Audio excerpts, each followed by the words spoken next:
നമസ്കാരം. തിരുവനന്തപുരം വാർത്തകളിലേക്ക് സ്വാഗതം. മുല്ലപ്പെരിയാറിൽ പുതിയ ഡാം ഇപ്പോൾ അനിവാര്യമല്ലെന്ന് ഇ ശ്രീധരൻ. 50 വർഷം കഴിഞ്ഞ് മാത്രം പുതിയ ഡാം മതിയെന്നും ഇ ശ്രീധരൻ പറഞ്ഞു. മുല്ലപ്പെരിയാറിൽ നിന്നും തമിഴ്നാട്ടിലേക്ക് തുരങ്കം നിർമ്മിക്കണം. ഈ തുരങ്കങ്ങളിലൂടെ തമിഴ്നാട്ടിലേക്ക് വെള്ളമെത്തിച്ചാൽ പുതിയ ഡാമിന്റെ ആവശ്യമില്ല.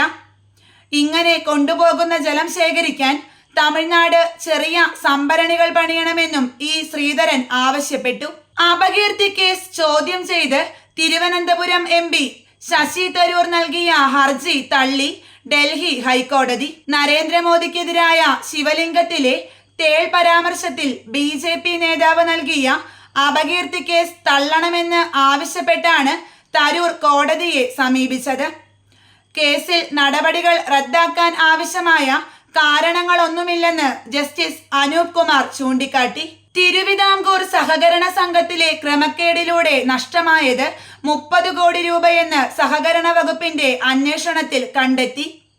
നിക്ഷേപങ്ങൾക്ക് സഹകരണ സംഘം രജിസ്ട്രാർ നിഷ്കർഷിക്കുന്നതിലധികം പലിശ നൽകുക, അനുവാദമില്ലാതെ കളക്ഷൻ ഏജന്റുമാരെ നിയമിച്ച് അവർക്ക് കമ്മീഷൻ നൽകുക, ഓരോ ആവശ്യങ്ങൾക്കായി രാഷ്ട്രീയ കക്ഷികൾക്കും മറ്റുള്ളവർക്കും നൽകിയ സംഭാവനകൾ എന്നിവയാണ് സംഘത്തെ നഷ്ടക്കയത്തിലാക്കിയതെന്നും വഞ്ചിയൂർ യൂണിറ്റ് ഇൻസ്പെക്ടർ സജീർ നടത്തിയ അന്വേഷണ റിപ്പോർട്ടിൽ പറയുന്നു.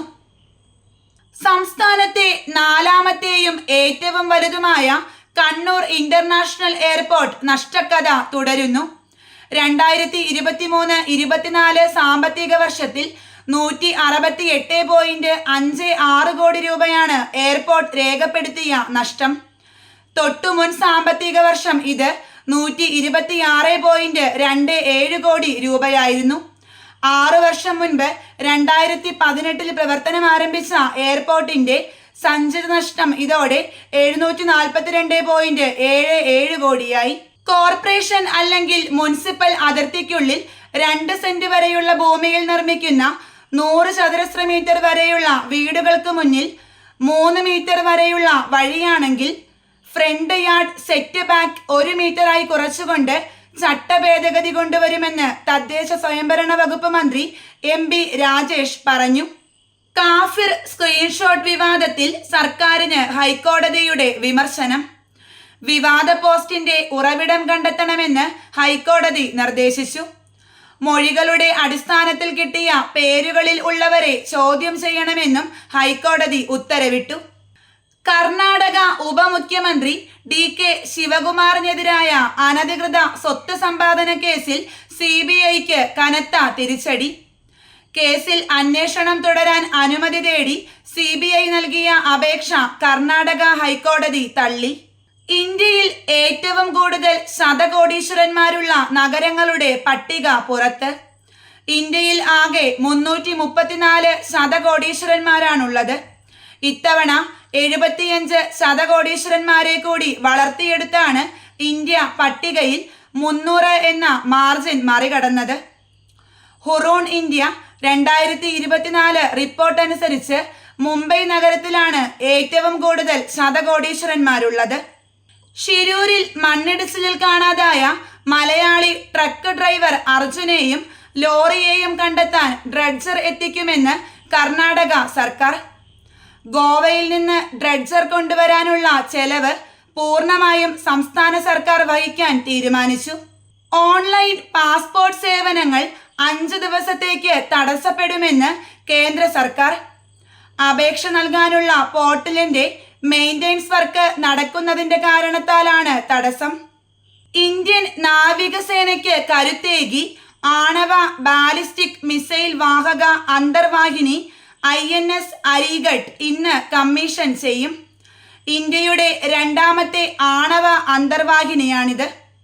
ദുബായ് ഗവൺമെന്റ് നിയമലംഘകർക്കായി പൊതുമാപ്പ് പ്രഖ്യാപിച്ചിരിക്കുകയാണ് UAE. സെപ്റ്റംബർ 1 മുതൽ ഒക്ടോബർ 30 വരെ 2 മാസമാണ് പൊതുമാപ്പ് കാലാവധി. നിയമലംഘകരായി കഴിയുന്നവർക്ക് പൊതുമാപ്പ് ആനുകൂല്യം പ്രയോജനപ്പെടുത്തി പിഴ അടയ്ക്കാതെ രാജ്യം വിടാം. നിയമലംഘനത്തിന്റെ കാലയളവ് എത്രയായാലും പിഴ കൂടാതെ താമസം നിയമവിധേയമാക്കാനോ ശിക്ഷയില്ലാതെ രാജ്യം വിട്ടുപോകാനോ സാധിക്കും. ആണവോർജ നിലയം സ്ഥാപിക്കുന്നതിനായി ചീമേനിയിലും അതിരപ്പള്ളിയിലും കേന്ദ്ര സർക്കാർ സ്ഥാപനം പഠനം ആരംഭിച്ചു. ബംഗളൂരു ആസ്ഥാനമായി പ്രവർത്തിക്കുന്ന national institute of advanced studies ആണ് പഠനം ആരംഭിച്ചിരിക്കുന്നത്. KSEB ആണ് പദ്ധതിയുടെ പ്രാരംഭഘട്ടത്തിന് ചുക്കാൻ പിടിക്കുന്നത്. KSRTC ജീവനക്കാരുടെ പെൻഷനിൽ സർക്കാരിന് ഹൈക്കോടതിയുടെ രൂക്ഷ വിമർശനം. മനുഷ്യനെ മനുഷ്യനായി കാണണമെന്നും പെൻഷൻ ലഭിക്കാത്തതുമൂലം ജീവനക്കാർ ആത്മഹത്യ ചെയ്യുന്നതിൽ സർക്കാരിന് സങ്കടം തോന്നാത്തത് എന്തുകൊണ്ടാണെന്നും കോടതി ചോദിച്ചു. സ്വതന്ത്ര ഇന്ത്യ കണ്ട ഏറ്റവും വലിയ മെഗാ ലയനം. അതാണ് ഡിസ്നി ഹോട്ട്സ്റ്റാറും മുകേഷ് അംബാനിയുടെ റിലയൻസും തമ്മിലുള്ള ലയനം. കോമ്പറ്റീഷൻ കമ്മീഷൻ ഓഫ് ഇന്ത്യയുടെ അനുമതി ലഭിച്ചതോടെ ലയനം പൂർണ്ണതയിലേക്ക് നീങ്ങുകയാണ്. ഈ വർഷം അവസാനമോ 2025 ആദ്യമോ ലയന നടപടികൾ പൂർത്തിയാകുമെന്ന് പ്രതീക്ഷിക്കുന്നു. സൗദി പൗരനെ അടിച്ചു കൊലപ്പെടുത്തിയ കേസിൽ മലയാളിയെ റിയാദിൽ വധശിക്ഷയ്ക്ക് വിധേയമാക്കി. Yusuf bin Abdul Aziz bin Fahad al Dagir എന്ന സ്വദേശി പൗരനെ തലക്കടിച്ച് കൊലപ്പെടുത്തിയ കേസിൽ പാലക്കാട് ചേറുമ്പ സ്വദേശി അബ്ദുൽ ഖാദർ അബ്ദുറഹ്മാന്റെ വധശിക്ഷയാണ് നടപ്പാക്കിയത്. വിനോദസഞ്ചാര കേന്ദ്രമായ നെയ്യാർ ഡാം കാടുകയറി നശിക്കുന്നു. നൂറുകണക്കിന് വിനോദസഞ്ചാരികൾ വന്നുപോകുന്ന സഞ്ചാര കേന്ദ്രം കാടുമൂടിയിട്ട് മാസങ്ങളായി. സഞ്ചാര കേന്ദ്രം മോടിയോടെ സൂക്ഷിക്കാൻ ഓരോ വർഷവും കേന്ദ്രത്തിലെ പരിപാലന ജോലികൾക്ക് ടെൻഡർ നൽകുക പതിവാണ്.